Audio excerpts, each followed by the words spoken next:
Hey there, fellow thinkers. Welcome back to our channel. In this video, we will explore the 5-fold why technique, a method to help you uncover the root of your desires and goals. Learn how to apply this to gain a deeper understanding of what you truly and discover new ways to achieve your core desires. Have you ever wondered why you want what you want? In this video, we will introduce you to the 5-fold why technique, a powerful method to uncover the true motivations behind your goals.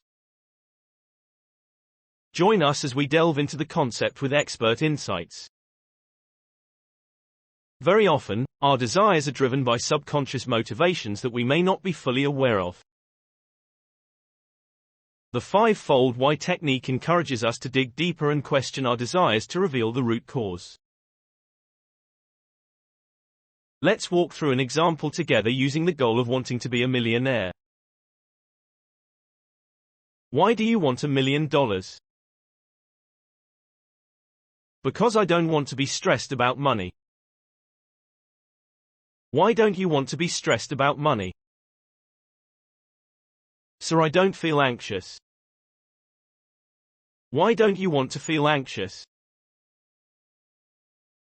Sir, I feel secure. Why do you want to feel secure? Sir, I feel free. Why do you want to feel free? Because I want to feel free. Through this process, we discover that the true desire is to feel free, not necessarily to have $1 million. By understanding the root cause of our goals, we open up new possibilities and paths to fulfillment. Remember, it's not about the money itself, but the feeling of freedom it represents. Next time you set a goal or desire something, remember to ask yourself why multiple times to uncover the deeper motivations driving your wants. By applying the 5-fold why technique, you'll gain clarity on what you truly want and find innovative ways to achieve your core desires. Thank you for watching.